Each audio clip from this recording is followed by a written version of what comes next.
The hospital doors slid open, and I stepped into the sunlight for the first time in months. The smell of the outside air hit me, fresh, sharp, alive. My hands trembled, not from sickness anymore, but from the overwhelming joy of knowing I had beaten cancer. I'd imagined this moment so many times in my hospital bed. I thought of running into her arms, my wife, Lisa. I thought of her smile, the warmth of her hug, and maybe a little happy cry as we finally left this nightmare behind. I saw her car in the parking lot before she saw me. My heart raced, and a smile broke across my face. But then I froze. She was there, but she wasn't alone. Leaning against the hood of the car was a tall man with dark hair, and Lisa, my wife, was kissing him like the world was ending.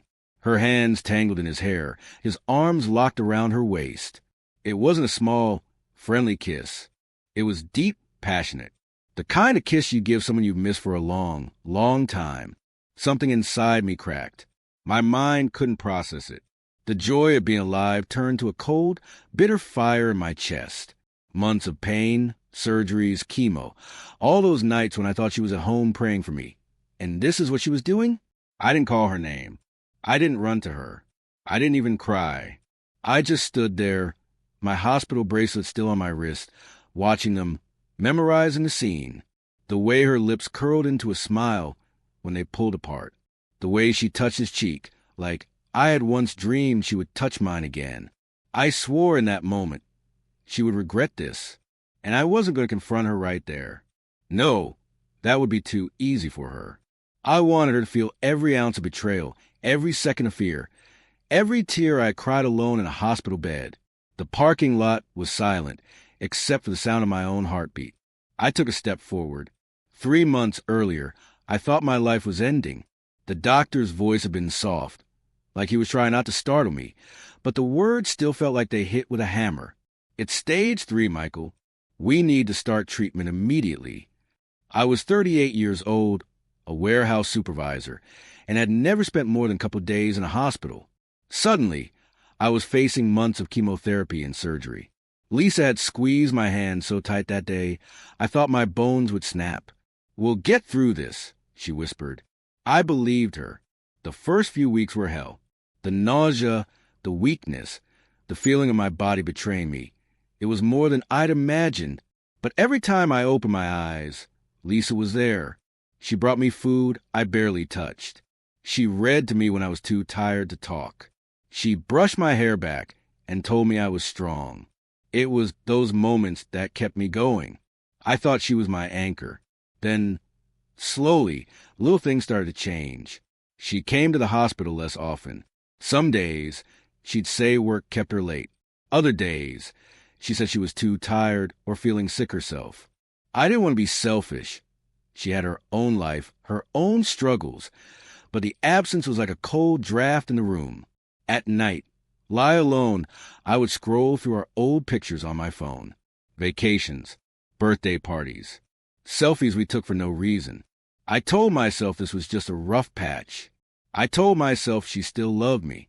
But there was something else, something I didn't want to admit even to myself. One night, about 6 weeks into treatment, I woke up around 2 a.m. My phone was still in my hand, and I saw I had a notification from our shared cloud account, a photo upload. When I opened it, it was blurry, taken in low light, but it wasn't a photo of me. It was Lisa, and she wasn't alone. I could make out the shape of another man beside her, his hand on her cheek, her face tilted up toward him. It wasn't clear enough to prove anything, but my stomach sank like I'd swallowed ice. I told myself it was an old photo. I told myself there was an explanation, but the seed of doubt had been planted. The next day when she visited, I studied her face, her smile. I thought about asking. I didn't. I thought about all the times I'd been too weak to even stand, and how easy it would have been for her to be somewhere else, with someone else. A week later, she told me she'd be spending the weekend at her sister's to recharge. I nodded, pretending not to feel the sting. That Saturday night, a nurse came into my room while I was dozing. "Your wife just called," she said. "She wanted me to tell you she'll be here Monday instead. Something came up." I lay awake the whole night, staring at the ceiling. My mind went to dark places. By Monday morning, she came in smiling, wearing a new dress I hadn't seen before. She smelled like perfume, not the kind she usually wore. When I hugged her, she held me, but her arms didn't feel the same. That was the first time I thought, if I survive this, I'm going to find out the truth. I just didn't know yet how much it was going to hurt. And I didn't know that when I finally walked out of the hospital, I would see something that would change me forever. The day that truth came, it didn't just break my heart. It turned me into someone I never thought I could be. And that day was coming faster than I expected. 2 weeks after Lisa's sister's weekend, I decided I couldn't keep living in uncertainty. The cancer treatments were slowly starting to work. My doctor said my blood results looked promising, but my mind was rotting with doubt. It wasn't just about whether Lisa was cheating. It was about whether the person I trusted most in the world was still truly mine. That Tuesday morning, while she was in the shower, I reached for her phone on the nightstand. It was locked. Lisa and I had never locked our phones from each other before. For years, she'd left it open. I could check the weather on hers if mine was charging, and she could scroll through mine without a second thought. But now, a passcode. A new one, too. I set it back down before she came out, but my suspicion tripled when she kissed me goodbye. She smelled faintly of vanilla lotion, something I knew she only used when going out, not when staying home. Later that week, I got a chance I hadn't been expecting. My friend and co-worker, Aaron, came to visit me at the hospital. He noticed my mood before I even said a word. "What's wrong? You're looking at the floor like it's going to talk back." I hesitated, but then told him, not everything, but enough. "I think Lisa's hiding something." He frowned. "You want me to check something out? You know I'm good at that kind of thing." Aaron wasn't lying. He'd done a little amateur sleuthing before, helping a mutual friend catch a lying contractor. He was persistent, patient, and had a way of piecing clues together. I didn't want to feel like I was spying on my own wife, but I couldn't shake the image of that blurry photo from our cloud account. So I nodded. "Yeah, just see if she's really where she says she is when she's not here."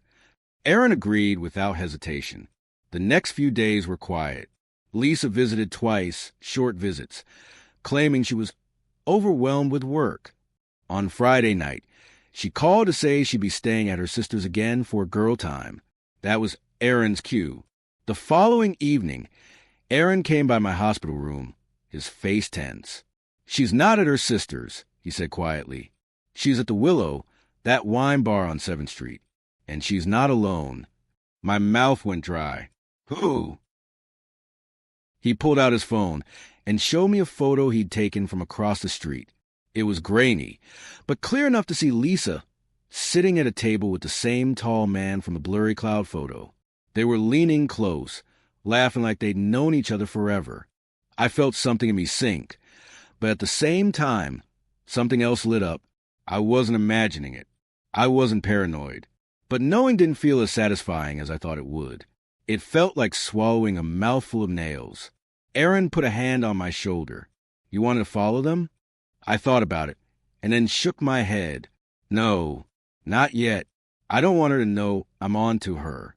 Not until I'm ready." That night, after Aaron left, I stared at the ceiling for hours. My chemo was nearly done. My scans were coming up. In a few weeks, I could be walking out of here cancer-free. And when I did, I wasn't going home to the life I dreamed about. I was going to war. From that moment, I stopped seeing Lisa as my wife. She was now an opponent, one who thought she was smarter, sneakier, and ahead of me. She had no idea I was watching, but she was about to find out in the worst way possible, because the next time I saw her with him, it wouldn't be from a photo. It would be face-to-face, and I would make sure she never forgot it. The next week, I played the part of the loving, recovering husband. I smiled when Lisa visited. I let her adjust my pillows, feed me soup, and kiss me goodnight. I didn't flinch when her phone buzzed in her pocket, and she turned away to answer it. I pretended I didn't notice how she always walked out into the hallway to take certain calls. Inside, though, I was charting every move she made. Erin and I started keeping a quiet record. The time she said she was working late, the sudden weekend sister visits, and the hours between her last text of me and her next check-in. The more we wrote down, the more obvious the pattern became. Every 2 or 3 nights, she disappeared for 3 or 4 hours, always in the evenings, always dressed nicer than she did when she came to see me. The most dangerous part was what came next, my first real trap. I called her one Thursday afternoon, sounding weaker than I really was. "Hey, Lisa, the doctor wants to talk to both of us about my scan results tomorrow morning. Can you stay the night here? I just don't want to be alone." There was a pause, just a beat too long. Yeah, of course," she said. "I'll pack a bag and come after work." Perfect. If she was planning on meeting him that night, I'd see it in her reaction to my request. By 6 p.m., she still hadn't arrived. I called again. No answer.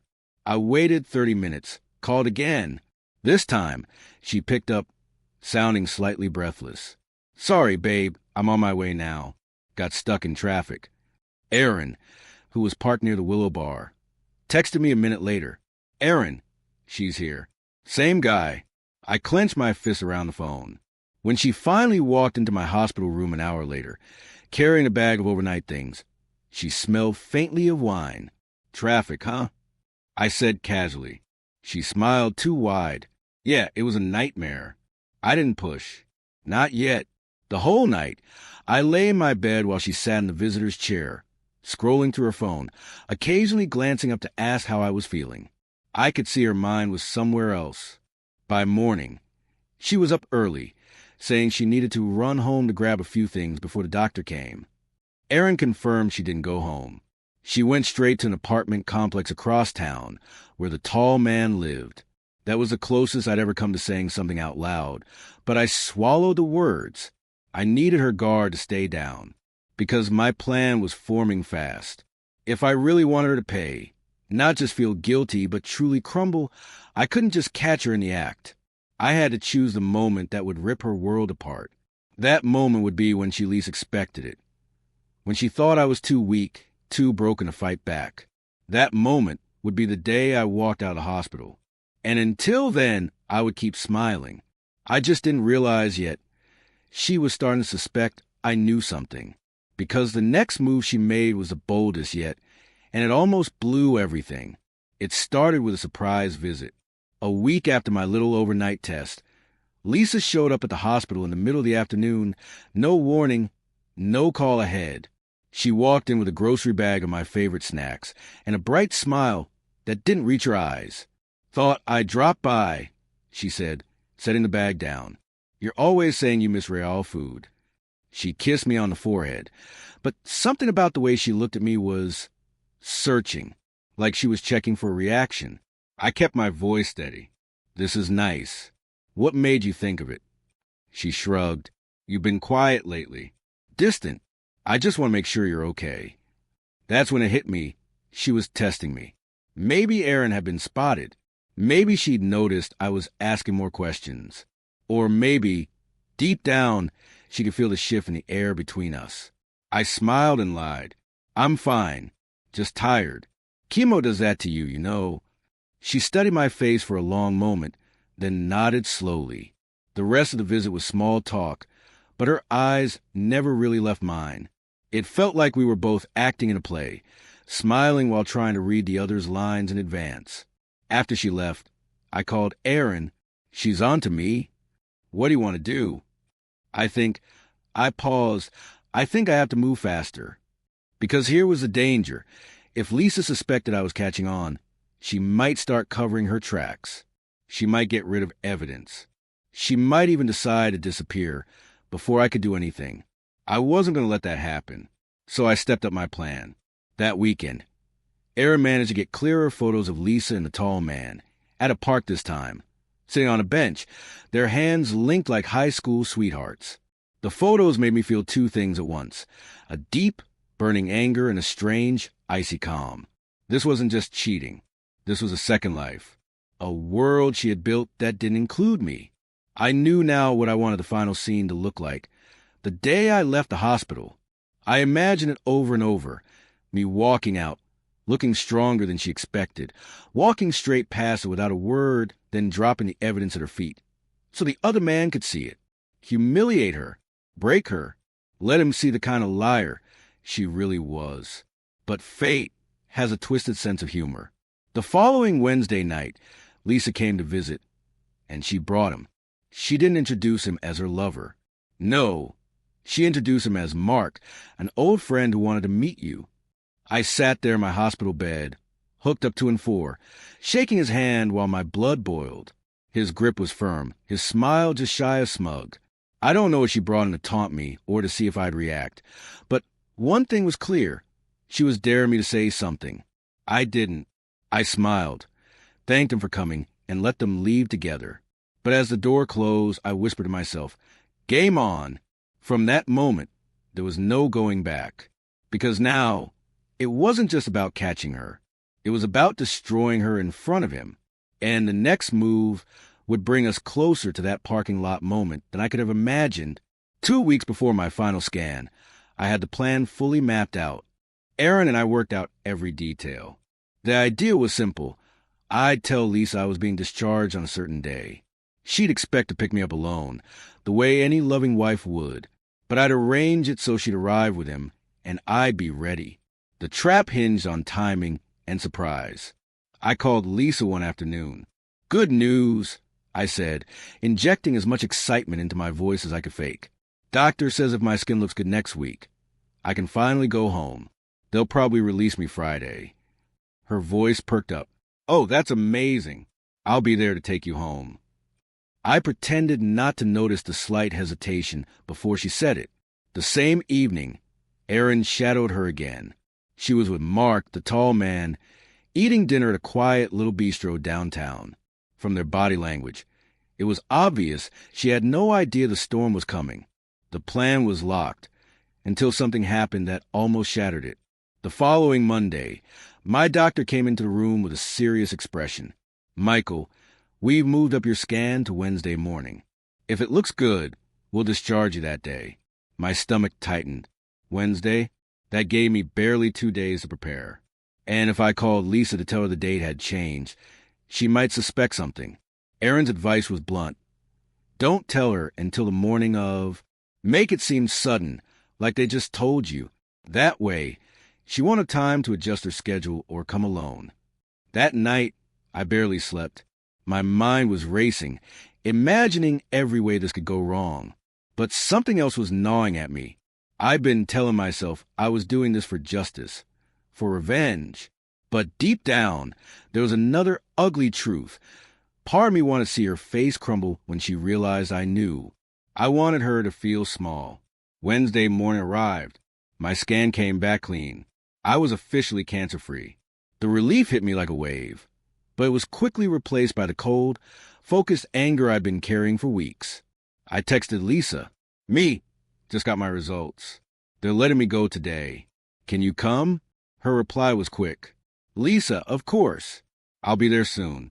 Aaron was already stationed near the hospital entrance with his phone, ready to film everything. 1 hour later, I saw her car pull into the parking lot, and my heart slammed in my chest when I saw it. He was in the passenger seat. She hadn't even bothered to hide it anymore. I tightened my grip on the envelope in my hand, the one containing every photo Aaron had taken, every timestamp, every piece of proof. This was it. But just as I stepped toward the exit doors, my phone buzzed. It was Aaron. Aaron, hold on. You're not going to believe this. I froze. If what he was about to tell me was true, this confrontation was about to be 1,000 times more explosive than I'd planned. I stopped dead in my tracks, my hand tightening around the envelope. I called Aaron immediately. What is it? His voice was low, urgent. Michael, Mark isn't just some random guy. I've been digging and I found something. He's your wife's ex-boyfriend, the one she dated before she met you. But that's not the big part. I swallowed hard. Then what is... Aaron's next words made my blood run cold. They never actually broke up. I found old messages. They'd been seeing each other on and off for years. Even during your engagement. You were the other man, Michael. She just Never told you. I felt the ground tilt beneath me. My vision blurred for a moment, not from sickness this time, but from the pure weight of what I had just learned. The betrayal wasn't just a recent thing. It wasn't something that happened while I was weak and sick. It had been there all along, from the very start. My marriage was built on a lie. Are you sure? I asked, my voice shaking. Positive, Aaron said. I've got proof. Emails, texts. I even found pictures of them together from a week before your wedding. I stood there in the hospital lobby, my discharge papers in one hand and the revenge envelope in the other, feeling like my entire life had been rewritten in seconds. Lisa walked into the building then, her heels clicking against the tile. Mark followed behind, looking comfortable, too comfortable, for a man supposedly meeting his friend's husband again. Her face lit up when she saw me, but it wasn't love. It was performance. I could see it now. Every fake smile, every practiced look of concern from the months before. And for the first time since my diagnosis, I didn't feel weak. I didn't even feel sick. I felt dangerous. But the timing wasn't right to blow everything up in the lobby. Too many people, too little control. If I was going to burn her world down, it had to happen where there was no escape for her or him. So I smiled. Hey, thanks for coming. Let's go. We walked out together. The sun was bright, almost mocking. The car was parked near the far end of the lot. I could hear Aaron's car idling somewhere close. He was ready with the camera. Lisa made small talk about how happy she was for me. Mark stayed quiet, his eyes occasionally flicking to me in the rear-view mirror as we drove away from the hospital. But inside, I was counting the hours. I knew exactly when and where I was going to destroy them. And the thing that made it even sweeter? They had no idea the end of their little fantasy was less than 24 hours away. Because tomorrow, I wasn't just going to confront them. I was going to make them turn on each other. That night, I barely slept. Not from anxiety, but from the electric hum of anticipation. I finally had every piece of the puzzle. The lies, the proof, the history I didn't even know I was living in. And now I had something even more valuable. Control. The key was making them tear each other apart. If I did it right, I wouldn't even have to raise my voice. The next morning, I sent Lisa a text. Me, I want to celebrate beating cancer. Let's do dinner tomorrow night. Invite Mark. I want to thank him for being there for you. It took her almost an hour to reply. Lisa, are you sure? I mean, you just got out. Maybe you should rest. I replied instantly. Me, I'm sure. The trap was set. I chose a restaurant where Aaron had a clear line of sight to record everything without being noticed. I told him exactly when to start filming. After dessert, when I planned to drop the bomb. Lisa and Mark arrived first, sitting at a table by the window. I walked in 5 minutes later, wearing the nicest suit I owned. I wanted to look strong, healthy, alive. Lisa smiled tightly when she saw me. You look great, she said. Mark gave me a polite nod. Glad to see you're doing better. I could almost taste the irony. We ordered food, made small talk, and for a while I let them relax. I laughed at their jokes, asked about their week. I made them feel safe. Then, as the plates were being cleared, I reached into my jacket and pulled out 2 envelopes. Before we end the night, I said, I have something for both of you. I slid one envelope to Lisa and one to Mark. They exchanged a glance before opening them. Inside, each was the same collection. Photos of them together from the past few months, screenshots of their messages, and the centerpiece, an old picture of them from before my wedding. Mark's face drained of color. Lisa froze, her lips parting, but no words coming out. I know, I said quietly. I've known for weeks. But thanks to Aaron, I also know this isn't new. You've been doing this since before we got married. Mark turned to her, eyes narrowing. You told me you ended things with him before you married him. Lisa's voice cracked. I did. Don't lie to me now. Mark snapped. You said he was just a rebound, that you only married him for... He stopped himself, but it was too late. I caught every word. I leaned back in my chair, my smile cold. For what, Lisa? Go on. Say it. She shook her head. her face twisting between anger and panic. But the damage was already done. Mark shoved his chair back, glaring at her. "You made me look like a fool. All this time, I thought you were honest with me." Aaron's camera caught every second. The raised voices, the accusations. The moment Lisa's mask slipped completely, and she started screaming at him in the middle of the restaurant. I didn't have to yell. I didn't even have to stay. I just stood, smoothed my jacket, and walked out into the night. Tomorrow, I'd see her one last time. Tomorrow would be the parking lot, and that was where I'd deliver the final blow. The next morning, I woke up with a strange calm in my chest. The cancer was gone. The weight of secrets was gone. And in just a few hours, she would be gone too.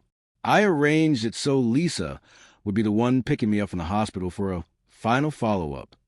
She didn't know Aaron was already parked in the lot with his phone ready, nor did she know I had copies of last night's recording in my bag.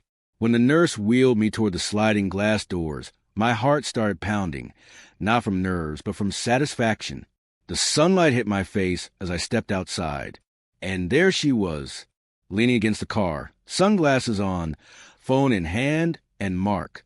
But this time, they weren't pretending. She was kissing him, full, deep, and shameless, like I didn't exist. Her hands in his hair, his arm tight around her waist. Just like the moment from my worst nightmare. Only now, it was exactly what I wanted. I walked right up to them, my hospital bracelet still on my wrist. They broke apart when they saw me, her eyes widening. "Michael," she started, but I held up my hand. "Don't," I said. Then I pulled the USB drive from my pocket and tossed it onto the hood of the car. "That's last night, plus every photo, every text, every little secret you thought you'd buried. Mark, you might want to watch it before you kiss her again." Mark frowned, picking it up. "What is this?" "Proof," I said simply. "Proof that while she was lying to me, she was lying to you, too. Enjoy." Lisa's face turned pale. "Michael, please." But I was already walking away. Behind me! Aaron's camera caught it all. Mark shoving the USB back at her, his voice rising, her hands flailing as she tried to explain. Within seconds, they were shouting at each other like the world was ending. And for them, maybe it was... I didn't look back. For months, I'd fought to stay alive for her, thinking she was my reason to survive. But now I realized something better. I'd survived in spite of her. By the time I reached Aaron's car, I was smiling. Not because I'd beaten cancer. Not because I'd caught her. But because I'd walked away with my dignity. And she'd be left with nothing but the ruin she'd built herself. And as the car pulled away, the sound of their screaming faded into background, replaced by the quiet hum of freedom. For the first time in a long time, I could breathe,